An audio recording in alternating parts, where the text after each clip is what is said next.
തിരിച്ചടിക്ക് പിന്നാലെ CPM-ൽ ഉടലെടുത്ത ഉൾപാർട്ടി പോര് പുതിയ തലത്തിലേക്ക് എത്തുകയാണ്. പാർട്ടിക്കുള്ളിൽ പുതുചേരി ഉടലെടുക്കുന്നുവെന്ന വിലയിരുത്തലാണ് ഒരു വിഭാഗം നേതാക്കളുള്ളത്.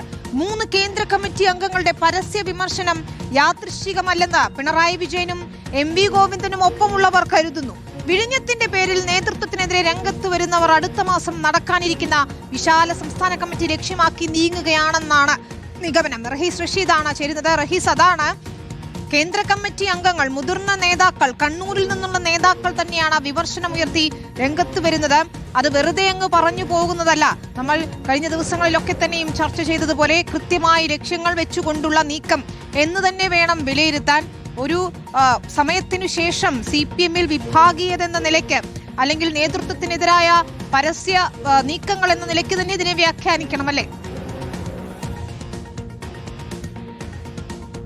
വിനീത, നമുക്ക് CPM-ന്റെ ചരിത്രം നോക്കിയാൽ നേതാക്കൾ ഒരേ വിഷയത്തിൽ പല നിലപാട് എടുത്ത് അങ്ങോട്ടും ഇങ്ങോട്ടും തിരിച്ചും മറിച്ചും പറയുന്ന ഒരു കാഴ്ച കണ്ടത് VS അച്യുതാനന്ദനും പിണറായി വിജയനും തമ്മിലുള്ള ഗ്രൂപ്പ് പോര് കൊടുമ്പരി കണ്ടു നിൽക്കുന്ന ഒരു സാഹചര്യത്തിലാണ്.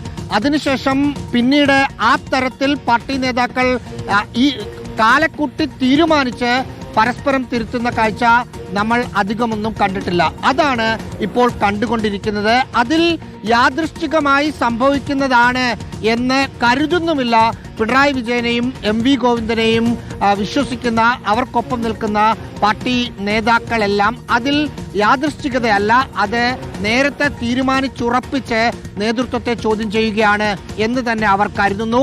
വിഴിഞ്ഞം എന്നത് ഒരു സബ്ജക്റ്റായി എടുത്തെന്നു മാത്രം കണ്ടാൽ മതി എന്നാണ് അവർ കരുതുന്നത്. കാരണം അതൊരു വിഷയം ഇപ്പോൾ ചർച്ച ചെയ്യാൻ നേതൃത്വത്തെ പ്രതിക്കൂട്ടിൽ നിർത്താൻ പറ്റുന്ന, അവരുടെ അഭിപ്രായത്തിന് എതിരഭിപ്രായം പറയാൻ പറ്റുന്ന ഒരു വിഷയം എന്ന നിലയിൽ മാത്രം വിഴിഞ്ഞം എടുത്തതായി മാത്രമാണ് അവർ കാണുന്നത്. അതിൻ്റെ ഒരു ലക്ഷ്യം ദീർഘകാല ലക്ഷ്യമാണ്, അടുത്ത പാർട്ടി സമ്മേളനം വരെയുള്ള ലക്ഷ്യമാണ്. അതിൻ്റെ ആദ്യ ലക്ഷ്യം അടുത്ത മാസം വിശാലമായ സംസ്ഥാന കമ്മിറ്റി തെരഞ്ഞെടുപ്പ് തോൽവിയുമായി ബന്ധപ്പെട്ട കാര്യങ്ങൾ ചർച്ച ചെയ്യാൻ ചേരുന്നുണ്ട്. ആ ചർച്ചയിൽ പിണറായി വിജയനെയും MV ഗോവിന്ദനെയും ഒക്കെ പ്രതിസ്ഥാനത്ത് നിർത്തി അവർക്കെതിരെ ബ്രാഞ്ച് തലത്തിൽ തൊട്ട് ഉയർന്നു വന്ന വിമർശനങ്ങൾ മുകൾ തട്ടിലേക്ക് കൂടി വരുത്തുക എന്ന ലക്ഷ്യമാണ് എന്ന് മനസ്സിലാക്കുന്നു. KK രാഗേഷിനെ PK ശ്രീമതിയും KK ശൈലജയും എതിർക്കുന്നുണ്ടെങ്കിൽ അത് രാഗേഷിനെ എതിർക്കുന്നതല്ല, രാഗേഷ് വഴി പിണറായി വിജയനിലും MV ഗോവിന്ദനിലും എത്തിക്കാനുള്ള നീക്കമാണ് നടക്കുന്നത് എന്ന് ഉറച്ചു വിശ്വസിക്കുകയാണ് അവർക്കൊപ്പമുള്ള നേതാക്കൾ. അതാണ് പാർട്ടിയിൽ പടപ്പുറപ്പാടാണോ എന്നതാണ്. പിണറായി വിജയനും MV ഗോവിന്ദനുമെതിരായ ഉൾപ്പോര് കനം വെക്കുന്നത് കണ്ണൂരിൽ നിന്ന് തന്നെയാണ്. പാർട്ടിയുടെ ശക്തി കേന്ദ്രങ്ങളിൽ അടക്കം നേരിട്ട കനത്ത തിരിച്ചടിക്ക് കാരണം നേതൃത്വത്തിന്റെ വീഴ്ചകളാണെന്ന വിമർശനം ശക്തമാണ്. അതിനിടയിലാണ് വിവിധ വിഷയങ്ങളുടെ ഭിന്നത മറനീക്കി പുറത്തു വന്നത്.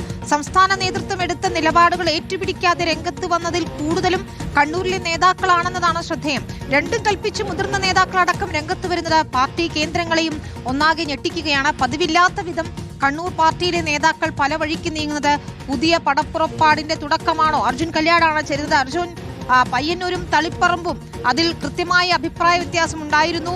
കണ്ണൂരിലെ പാർട്ടിക്കുള്ളിൽ അതുണ്ടാക്കിയ പുകച്ചിലിത ഒരു പൊട്ടിത്തെറിയിലേക്ക് എത്തുകയാണോ? നേതാക്കൾ പുറത്തുപോയതിൽ അല്ലെങ്കിൽ അവിടെ സ്ഥാനാർത്ഥി നിർണയത്തിലൊക്കെ പാളിച്ചയുണ്ടായി എന്ന് എല്ലാവർക്കും അറിയാവുന്നതാണ്. അത് മറ്റൊരു വിഷയത്തിൽ ഭിന്നത എന്ന രൂപത്തിൽ പുറത്തു വരുമ്പോൾ എന്താണ് കണ്ണൂരിലെ പാർട്ടിയിൽ സംഭവിക്കുന്നത്? കണ്ണൂരിലെ നേതാക്കൾ തന്നെ ഇരു ചേരിയിലേക്ക് എത്തുകയാണോ? വിനീത, തീർച്ചയായിട്ടും CPM-നെ സംബന്ധിച്ച് എല്ലാ കാലത്തും പറയാറുള്ളത് CPM-ന്റെ ഏറ്റവും ശക്തമായിട്ടുള്ള ഒരു കേന്ദ്രം അത് കണ്ണൂരാണ്. അത് പാർട്ടി അംഗങ്ങളുടെ കാര്യത്തിലായിക്കോട്ടെ, അല്ലെങ്കിൽ പാർട്ടി ബ്രാഞ്ചുകളുടെ എണ്ണത്തിലായിക്കോട്ടെ, പാർട്ടിക്ക് ഏറ്റവും കൂടുതൽ സംഘടന അടിത്തറയുള്ള ജില്ല എന്ന തരത്തിലായിക്കോട്ടെ, അങ്ങനെ പല ഗണത്തിൽ കണക്ക് കൂട്ടിക്കഴിഞ്ഞാൽ കണ്ണൂർ CPM-ന്റെ എല്ലാ കാലത്തെയും വളരെ പ്രധാനപ്പെട്ട ഒരു കോട്ടയായിരുന്നു. CPM-ന്റെ പ്രധാനപ്പെട്ട നേതാക്കളെല്ലാം കണ്ണൂരിൽ നിന്നായിരുന്നു. ആ പ്രധാനപ്പെട്ട ചുമതലകളെല്ലാം വഹിച്ച നേതാക്കൾ കണ്ണൂരിൽ നിന്നുള്ളവരായിരുന്നു.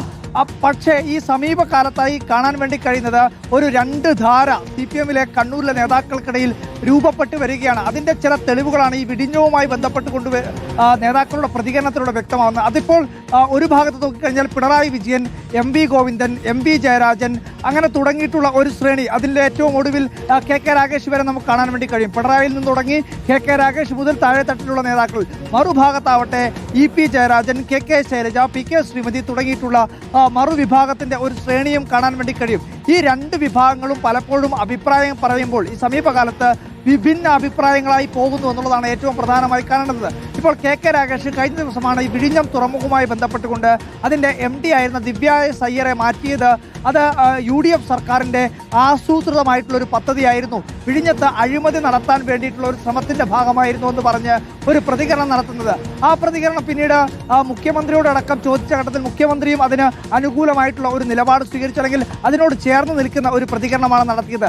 എന്നാൽ അത് EP ജയരാജനോട് ചോദിക്കുമ്പോൾ EP ജയരാജൻ അതിൽ നിന്ന് വ്യത്യസ്തമായ അത് ആ രീതിയിൽ കൈകാര്യം ചെയ്യേണ്ട, അല്ലെങ്കിൽ ആരോപണം ഉന്നയിച്ചവർ അത് തെളിയിക്കട്ടെ, ഞാനിപ്പോൾ എന്തായാലും ആ കാര്യങ്ങളൊന്നും പറയാൻ തയ്യാറല്ല എന്നുള്ള ഒരു പ്രതികരണമാണ് EP ജയരാജന്റെ ഭാഗത്ത് വരുന്നത്. അതേ പ്രതികരണം തന്നെയാണ് PK ശ്രീമതിയുടെയും KK ശൈലജയുടെയും ഒക്കെ ഭാഗത്ത് വരുന്നത്. അതായത് രണ്ട് ശ്രേണികൾ കണ്ണൂരിലെ CPM-ന്റെ നേതാക്കൾക്കിടയിൽ രൂപപ്പെട്ടു വരുന്നു. നേരത്തെ തന്നെ വിനീത സൂചിപ്പിച്ചതുപോലെ തന്നെ തെരഞ്ഞെടുപ്പിന്റെ പശ്ചാത്തലത്തിൽ അത് തളിപ്പറമ്പിൽ MV ഗോവിന്ദന്റെ ഭാര്യ PK ശ്യാമളയെ സ്ഥാനാർത്ഥിയാക്കിയതുമായി ബന്ധപ്പെട്ടുകൊണ്ട് പാർട്ടിക്കകത്തും ഉടലെടുത്തുകൊണ്ടിട്ടുള്ള വലിയ രീതിയിലൊരു വിമർശനം, അത് സംസ്ഥാന സെക്രട്ടറി MV ഗോവിന്ദനെ ലക്ഷ്യം വെച്ചുകൊണ്ടുള്ളതായിരുന്നു. ആ ഘട്ടത്തിൽ ഉൾപ്പെടെ പാർട്ടിക്കകത്ത് തന്നെ ഈ വിഭാഗം, അതായത് EP ജയരാജനും KK ശൈലജയും PK ശ്രീമതിയും തുടങ്ങിയിട്ടുള്ള നേതാക്കൾ അതിശക്തമായിട്ടുള്ള വിമർശനങ്ങൾ ആ തീരുമാനത്തിനെതിരെ ഉയർത്തിയിരുന്നു. പക്ഷെ ആ വിമർശനത്തെ എല്ലാം മറികടന്നുകൊണ്ടാണ് MV ഗോവിന്ദൻ സ്വന്തം ഭാര്യയെ തളിപ്പറമ്പിൽ സ്ഥാനാർത്ഥിയാക്കിയത്. അപ്പോൾ തളിപ്പറമ്പിലെ തോൽവിയിലൂടെ തുടങ്ങിവെച്ച കാര്യം അത് പല വിഷയങ്ങളിലൂടെ ഈ അഭിപ്രായ ഭിന്നത പ്രകടമാവുകയാണ്. കണ്ണൂരിലെ പാർട്ടി നേതാക്കൾക്കിടയിൽ രണ്ട് ചേരികൾ രൂപപ്പെടുന്നു, രണ്ട് ധാരകൾ രൂപപ്പെടുന്നു. ആ ധാരയുടെയും ചേരിയുടെയും ഒക്കെ പ്രകടമായ ചില പ്രതികരണങ്ങളാണ് നമ്മൾ കഴിഞ്ഞ കുറച്ച് ദിവസങ്ങളിലായി ചില പ്രതികരണങ്ങളിലൂടെ കണ്ടുകൊണ്ടേയിരിക്കുന്നത്. വിനീത, ശരി, തോൽവിയിൽ നിന്ന് തിരിച്ചു വരും പാർട്ടി എന്ന കണ്ണൂരിലെത്തിയാണ് പിണറായി വിജയൻ തെരഞ്ഞെടുപ്പ് ഫലം വന്ന് ഏറെ നാളുകൾക്ക് ശേഷം പ്രതികരിച്ചത്. പക്ഷേ ആ കണ്ണൂരിൽ നിന്ന് തന്നെയാണ് എതിർ സ്വരങ്ങൾ ഉയരുന്നത്, എതിർ ചേരി രൂപപ്പെടുന്നത് എന്ന കാര്യം കൂടി ഓർക്കണം. കേന്ദ്ര കമ്മിറ്റി അംഗങ്ങൾ 3 പേർ ഉയർത്തിയ അഭിപ്രായ വ്യത്യാസം അത് വരും ദിവസങ്ങളിൽ നടക്കാൻ പോകുന്ന പാർട്ടി യോഗങ്ങൾക്ക് മുന്നോടിയാണ്. അതുകൊണ്ട് തന്നെയാണ് ഉരുണ്ടുകൂടുന്നത് എന്താണ് പാർട്ടിയിൽ എന്ന ചോദ്യം ഉയരുകയും ചെയ്തത്.